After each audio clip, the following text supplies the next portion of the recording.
konting Oh! Ayan na siya. Nung nakaraang Hunyo, nagulat ang lahat sa ipinakitang performance ng 14-year-old na batang Fairview na si Jillian Palis sa 2x2 Challenge. Dinomina ni Jillian ang laban kontra kina Kalye Erbing at Batang Step.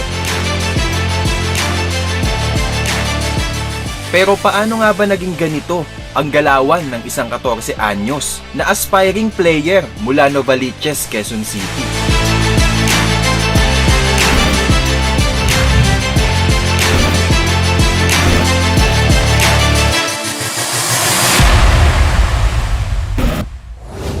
Sa interview ng Basketball Bars YouTube channel kay Jillian, ikinuwento nito kung paano siya nagporsige sa basketball. Musta mga idol, ako nga pala si Jillian Palis, 14 years old. Height ko is 5'5", position ko is point guard, shooting guard. Dito ako nakatira sa Santa Lucia, Novaliches, Quezon City. Ipinanganak noong September 11, 2006. Bunso sa 3 magkakapatid. Sa musmus na edad ay nahilig na agad ito sa basketball. Kasi sa ako natuto nung 4 years old ako, na-impluwensyahan lang ako ng mga kuya ko at papa ko ng basketball. Natuto akong maglaro ng basketball nung nagtayo ng court dyan yung papa namin sa tapat namin. Unang liga na pinaglaruan ko dito lang sa kabilang street namin sa J. Basa. Nag-champion kami noon and then wala po ako nakuhang award pero thankful pa rin kay Lord. Sa edad na 8 years old, nag-focus na si Jillian para palakasin ang kanyang sarili. Dumaan sa matinding mga training. Sa umaga mag-ensayo at saka sa tanghali and then hapon hanggang gabi shooting na po ako, magdidrills, laro-laro ng mga magkakaibigan, banding po ng mga pamilya, ganun po. Pero dahil sa mga kuya ko at sa papa ko, na-impluwensyahan nila ako at nakukuha ko yung mga galaw nila at mga tinuturo nila sa akin. At kahit payak ang pamumuhay ng kanilang pamilya, positibo si Jillian na sa basketball magbabago ang kanilang kalagayan. Sa totoo lang, gusto ko talaga maging pro player at saka makalaro yung mga idol ko katulad nila Terdy Ravena, nila Keeper, at nila CJ Perez at marami pa. May mga panahon pa nga na si Jillian kinakailangan pang manalo sa larong basketball para lang maitawid ang kanilang pangkain sa araw na iyon. Bago ako matuto, naranasan kong hindi kumain ng 3 beses sa isang araw. Yung mga napapalalunan ko lang sa basketball, yun na yung mga pinangkakain namin.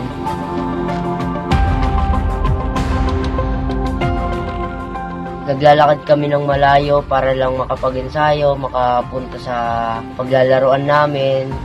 At saka naranasan namin mag-ensayo ng walang kain. Dumadayo kami at yung mga napapalalunan namin ayun yung mga pinangkakain namin ng mga magkakaibigan para rin makapagpapawis, ganun. Dumadayo kami.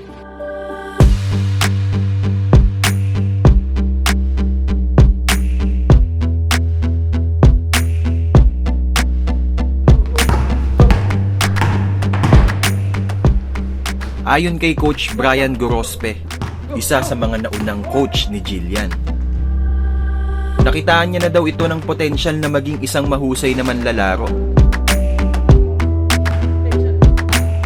Unang namin ko si Jillian, mag 11 years old pa lang siya noon. Try out for the Caloocan Supremos team. Isa siya sa mga pinakamaliit na player pero nung pinaglaro sila, napansin agad yung galing ng bata.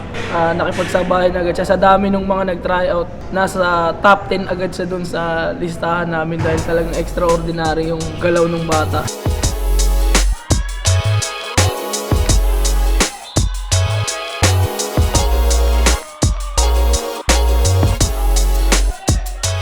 Actually, yung liga namin 13 under pero yung edad niya na yun medyo mas bata pa siya pero talagang nangingibabaw yung laro niya.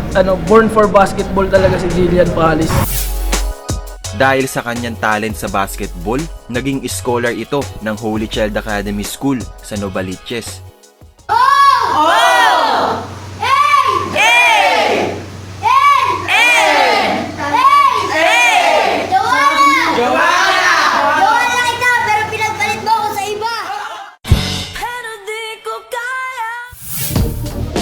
At dito niya na naranasan ng proper training at skills development bilang isang point guard.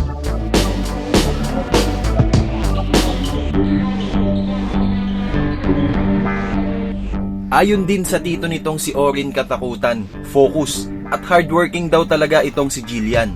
Si Jillian Palis kasi pamangkin yan. Pamangkin mo pala yan.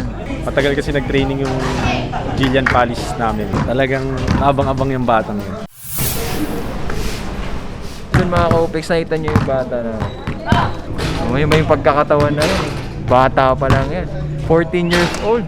May tawag dyan mga ka-OPEX kung mga batang 90s kayo. Alam nyo tawag dyan? Batang mama. Ako nga pala si Jillian Palis, 14 years old. Point guard po.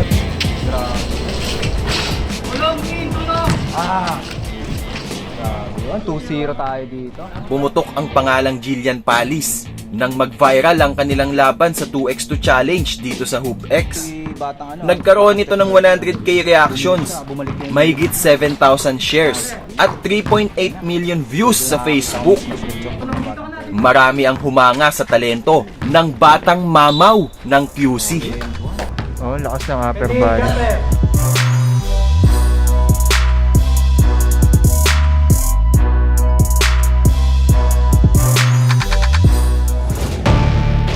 Pero bago pa man nakilala si Jillian, marami na itong nilaroang malalaking liga. Pinakamataas kong napaglaruan is District Meet, Division Meet, NCR, tapos Milco League. Hinirang din si Jillian bilang best point guard sa NCR at CBA. Naging inspirasyon ko yung mga pamilya ko, yung mga kaibigan ko na tumutulong sa akin, lalo na yung mga kuya ko, dahil sobrang supportive nila kahit saan basta sa paglalaro ng basketball. Sa murang edad, kahanga-hanga ang ipinakita niyang disiplina at pagpopursigi para ma-improve ang sarili. Mula sa pagdayo-dayo para may maibili ng makakain. Ngayon, si Jillian, isa na sa mukha ng pinakasikat na basketball vlog sa Pilipinas, ang Mavs Phenomenal Basketball.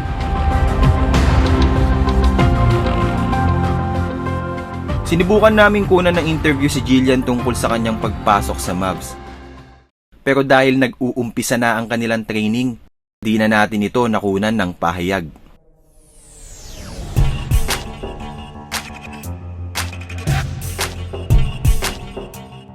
Ako po pala si James De Mesa, 5'4", taga Caloocan, Camarin, 15 years old. Ako pala si James De Mesa, pinsan ni Jillian Palis, isa sa mga trainee ng Velocity. Isa rin siya sa mga aspiring players namin na may potential na makapasok sa mga big schools.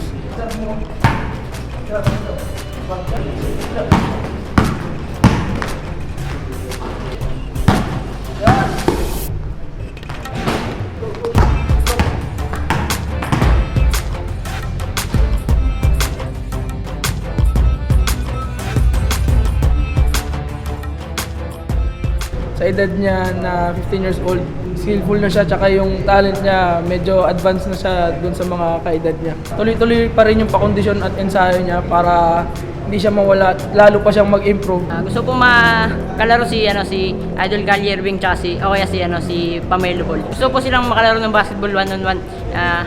Kasi po umahanga din po sa kanila at gusto rin po na makalaro sila. Inalaman po namin na nasa Mavs na yung pinsan ko si Jillian. Sobrang tuwa po namin, proud po kami sa kanya sa sobrang pagsusumikap niya po, nabot niya po yung gusto niya. Isa rin po siya sa inspirasyon ko, kaya ako nagpupursige na bumaling at mag-ensayo palalo. Tuloy-tuloy mo lang yung hard work. Ingatan mo lang palagi yung sarili mo, lagi kang makikinig sa mga magulang mo. Kailangan matuto kang makita yung tama at mali dahil kapag sumisikat ka na, marami ng mga tukso na susubok sa'yo. Stay focus ka lang, grind ka lang ng grind lagi mag-pray. At syempre, lagi kong, alam mo yan, lagi kong sinasabi sa'yo, huwag mong pababayaan yung pag-aaral mo kahit anong mangyari. Huwag kang magpapasilaw sa pera. Natapos mo yung dapat mong gawin, yung pag-aaral mo. Nakapunta ka sa mga malalaking school, darating naman yan. Kung ano yung pangarap mo, yun lang yung gawin mo.